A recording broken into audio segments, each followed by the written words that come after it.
The sun hung low in the dusty horizon when Nalin Kent spotted the lone figure at his gate. The day had been long, hot, and unforgiving, much like the 5 years that had passed since his wife had left him. Squinting against the harsh glare, he couldn't quite make out the silhouette's features, but something about the way she stood, shoulders squared despite obvious exhaustion, struck a familiar chord within him. "Who goes there?" Nalin called out, his hand instinctively moving to the revolver on his hip. It was 1875 in Knights Ferry, California, and strangers rarely brought good news, especially this far out from town. As he approached, the woman lifted her head and Nalin's breath caught in his throat. Those eyes, they were painfully similar to Sarah's, but they weren't hers. They belonged to her sister. "Lydia?" he questioned, his voice barely above a whisper. Lydia Davenport nodded, dust from the long journey coating her simple traveling dress. Her blonde hair was pulled back in a practical bun, but a few tendrils had escaped, framing her face. "Hello, Nalin," she said softly.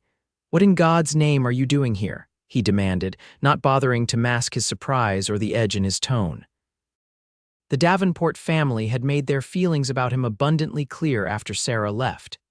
"I came to forgive you both," Lydia said simply, her hands clutching a worn leather satchel. Nalin stared at her, momentarily rendered speechless.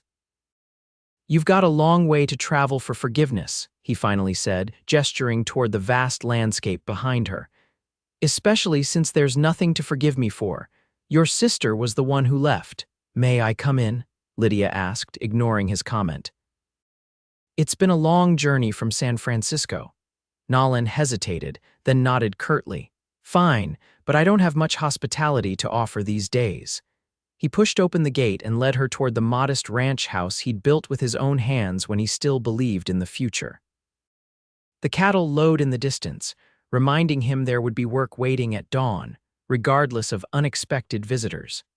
Inside, the house was clean but sparse, a testament to the life of a man living alone with only necessity to guide his choices. Nalin gestured to a wooden chair at the kitchen table while he pumped water into a kettle and set it on the stove. "You'll have to explain what you mean," he said, his back to her as he stoked the fire. "About forgiving us both." Lydia placed her satchel on the floor beside her and removed her gloves.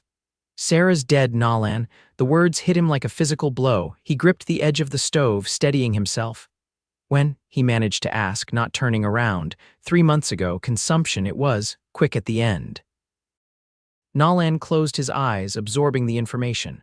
5 years of anger didn't simply evaporate with news of death, but something inside him shifted nonetheless.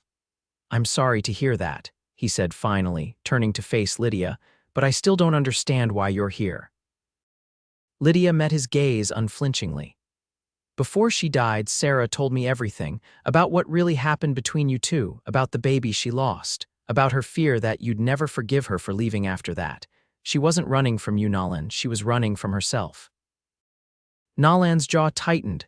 "She never gave me the chance to help her through it. One day she was my wife, and the next she was gone, just a note saying she couldn't do it anymore." "I know," Lydia said softly. "And for 5 years, I hated you because I believed what my parents believed, that you had driven her away, that you hadn't been there for her when she needed you most." "Your family made their opinions quite clear," Nalin said bitterly, remembering the letter from Sarah's father that had arrived a week after she left, filled with accusations and threats. The kettle whistled, and Nalin busied himself with preparing tea, grateful for the distraction. When he placed a steaming cup in front of Lydia, she thanked him with a small smile that reminded him painfully of Sarah in their early days together. "I didn't just come to tell you about Sarah," Lydia continued. "I came because I needed to make peace with the past. For myself as much as for her memory." "And what about me?" Nalin asked. "What am I supposed to do with this peace you're offering?" "Whatever you choose," Lydia replied, "but first, there's something else you should know." She reached into her satchel and pulled out a small bundle of letters tied with string. "These are yours. Sarah wrote them over the years but never sent them. She gave them to me before she died, asked me to bring them to you." Nalin stared at the bundle as if it might burn him. "I don't know if I want to read them." "That's your choice," Lydia said, placing them on the table between them. but I promised her I would deliver them. Night fell as they sat in awkward silence, the weight of shared history and unspoken words filling the space between them. Eventually, Nolan offered Lydia the small guest room, the room that was meant to be a nursery once, and retreated to his own quarters, the bundle of letters clutched in his hand. Sleep eluded him that night. The letters sat on his bedside table, both tempting and terrifying. Around midnight, he finally lit a lamp and untied the string, his heart pounding as he unfolded the first letter. By dawn, he had read them all, 5 years of Sarah's thoughts, regrets, and explanations.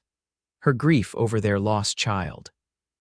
Her struggle with melancholy so deep she feared she would drown Nolan in it too.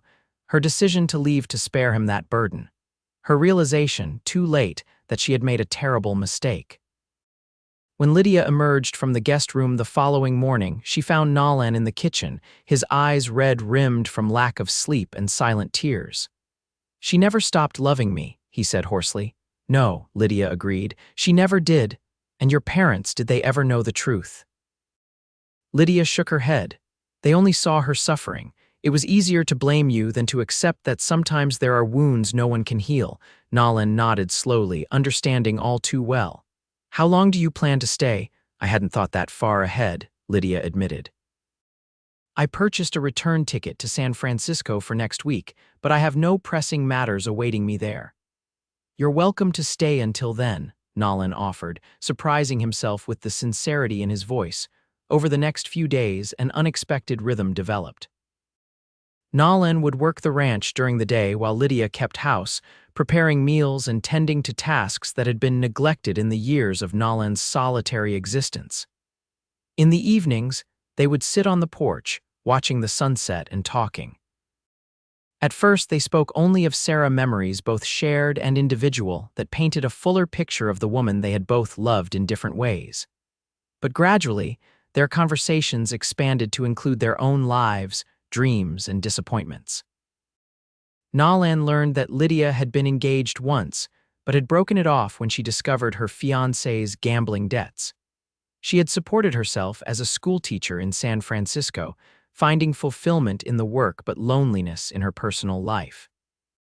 Lydia discovered that, beneath Nolan's gruff exterior, beat the heart of a man who read poetry by lamplight and who had taught himself to play the harmonica during the long winter evenings alone. She saw the care he took with his animals, the respect he showed to the 2 ranch hands who helped him manage the larger tasks. On the 5th day, a violent storm swept through Knight's Ferry. Thunder crashed overhead as rain pounded the roof and lightning split the sky. Nolan rushed in from securing the barn, soaked to the skin and breathing hard. "The creek's rising," he reported, water dripping onto the floor. "If it keeps up like this, we might have trouble with the south pasture." Lydia handed him a towel. "Is there anything I can do to help?" Nolan smiled despite his concern, the first genuine smile she had seen from him. "Just having another set of hands around makes a difference," he said. "I forgot what that was like." Later, as the storm raged on, they sat by the fire, the howling wind making the flames dance erratically. Nolan stared into the hearth, his thoughts clearly elsewhere. "What are you thinking about?" Lydia asked. "I was remembering another storm like this," Nolan said.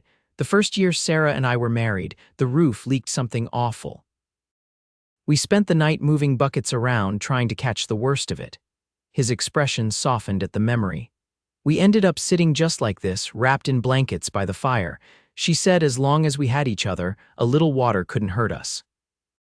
Lydia watched him, seeing for the first time not just her sister's husband, but a man who had loved deeply and lost profoundly. "She was lucky to have you," she said quietly. Nolan looked at her, surprise evident in his eyes. "I always thought I was the lucky one." A particularly loud crack of thunder made Lydia jump, and instinctively Nolan reached out, his hand covering hers in reassurance.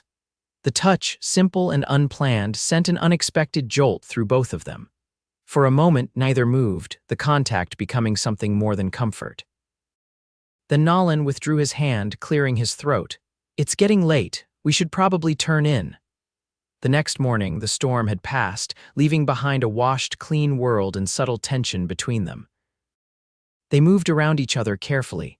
both aware of the shift that had occurred but unable or unwilling to acknowledge it directly. Nolan spent most of the day assessing damage and moving cattle to higher ground, grateful for the physical exertion that kept his mind occupied. When he returned to the house, he found Lydia on the porch, a letter in her hands. "Is everything all right?" he asked. "I've written to change my return ticket," Lydia said. "I thought perhaps I should leave sooner than planned." Nolan felt a surprising pang of disappointment. "I see." "Has something happened?" Lydia hesitated. "No, nothing's happened. I just think it might be for the best." "Because of last night?" Nolan asked, deciding directness was preferable to dancing around the subject. "Partially," Lydia admitted. "I didn't come here expecting." "Whatever this is that's happening between us, it feels complicated and possibly wrong." Nolan sat down beside her on the porch step. "Because of Sarah."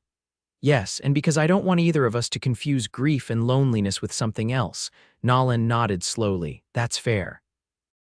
But for what it's worth, I've been alone for 5 years. This doesn't feel like loneliness to me, it feels like waking up." The sincerity in his voice made Lydia turn to look at him directly. "I don't know if I can be just Sarah's sister to you." "You never have been," Nolan said. "Not from the moment you arrived. You're Lydia, and I'm finding that I want to know who Lydia is, separate from any connection to Sarah." "It's too soon," Lydia protested, though her resolve was weakening. "Maybe," Nolan agreed, "or maybe time doesn't work the way we think it should. Maybe some connections don't need years to form."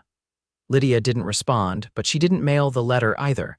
Days turned into weeks, and Lydia's planned departure came and went without mention. She found reasons to stay. The garden needed tending, the house needed curtains.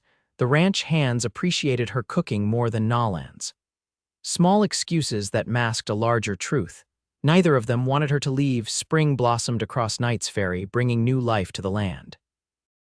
Nolan expanded his herd, encouraged by favorable market conditions in nearby Stockton. Lydia opened correspondence with the local school board about a teaching position for the fall term. They settled into a partnership of sorts, their days filled with work and their evenings with conversation. Physical affection remained limited to occasional touches, a hand on a shoulder, fingers brushing while passing a dish, but the emotional intimacy between them deepened steadily. One evening in late April, Nolan returned from town with news. "The Reverend is organizing a social next weekend," he said as they sat down to dinner. "Dancing and such at the town hall. I thought maybe we could attend, together." Lydia looked up from her plate, surprised by the invitation. "As a couple, you mean?" "If you'd like," Nolan said, trying for nonchalance but betrayed by the hopeful look in his eyes. "People will talk," Lydia warned. "They'll say it's improper, your wife's sister." "Let them talk," Nolan shrugged. "We know the truth of things." "And what is that truth, Nolan?" Lydia asked quietly. Nolan set down his fork, giving the question the consideration it deserved. "The truth is that life rarely follows the path we expect. The truth is that I loved your sister until the day she left, and I mourned what we lost for years after. The truth is that I've made my peace with that part of my life, thanks in large part to you bringing me her letters." He paused, his gaze steady on Lydia's face. "And the truth is that I'm falling in love with you, Lydia Davenport, not as a replacement for Sarah, but as yourself, completely yourself." Lydia's eyes filled with tears.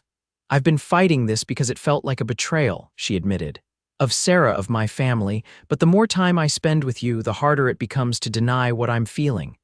"Then don't deny it," Nolan said simply. "Honor Sarah by being honest about what we've found here."